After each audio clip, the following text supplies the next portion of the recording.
नहमदुहु व नुसल्ली अला रसूलिहिल करीम अम्मा बाद। अल्लाह रब्बुल इज़्ज़त का लाख लाख शुक्र है कि उसने हमें एक और रमज़ान मुबारक नसीब फरमा दिया। इसमें जो टूटी फूटी इबादत हुई हैं अल्लाह पाक उनको कबूल फरमाए। आखिर में इंसान को बहुत ज़्यादा इस्तिग़फ़ार करना चाहिए। यही सहाबा इकराम रज़ियल्लाहु ताला अन्हुम अजमईन की कुरान करीम में सिफत बयान की गई है कि वो सारी रात अल्लाह रब्बुल इज़्ज़त के सामने खड़े रहते थे, इबादत करते थे और उसके बाद उनकी ये हालत होती थी वबिल अस्हारी हुम यस्तग़फ़िरून।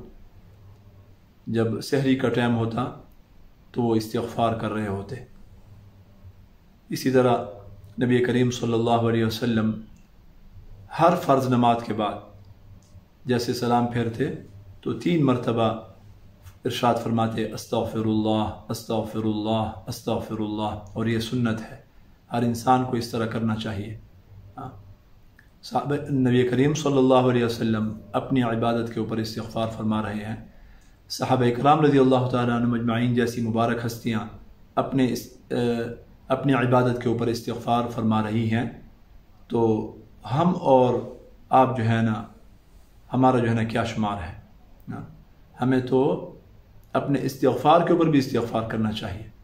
तो बहुत ज़्यादा जो है ना इस्तिग़फ़ार का इंसान अहतमाम करे और अल्लाह रब्बुल इज़्ज़त की ज़ात आली से उम्मीद भी हो कि जब अल्लाह ताला ने इबादत की तौफ़ीक़ दे दी, रमज़ान नसीब फरमा दिया, तो इंशाअल्लाह अल्लाह पाक इसको कबूल भी फरमाएंगे। और फिर आमाल में जो है ना सुस्ती नहीं, बल्कि ये जो आदत बनी है और जो तरबियत हुई है रमज़ान मुबारक में, इसको जारी रखने की इंसान जो है ना कोशिश करे। और ख़ास कर जो आखिरी 2 दिन रह गए हैं इनके अंदर भी अपने इन आमाल को जारी रखे उसी ज़ोर व शोर से और शौक़ से, और इसमें जो है ना सुस्ती नहीं आनी चाहिए। इसलिए कि उलमा फरमाते हैं कि जो सालेह और नेक लोग होते हैं अल्लाह के, और जिनके आमाल जो है ना कबूल हो चुके होते हैं, वो आखिर में भी उसी तरीके से, बल्कि आखिर में और ज़्यादा जो है ना उनका आमाल में इन्हिमाक हो जाता है। और जो मुनाफिक होता है वो कोशिश करता है लेकिन आखिर में जाकर सुस्त पड़ जाता है। तो अल्लाह रब्बुल इज़्ज़त हमें निफाक से बचाए।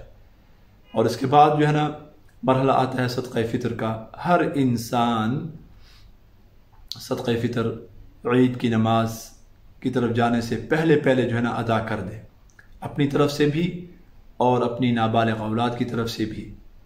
अगर अपनी बालिग औलाद की तरफ से या अपनी बीवी की तरफ से अदा करेगा, अगरचे वो वाजिब नहीं है, तो उनकी तरफ से भी अदा हो जाएगा और फिर उनको बता दे। लेकिन अपना और अपनी नाबालिग औलाद का जो सदक़ा फ़ितर है वो तो इसने अदा करना ही है।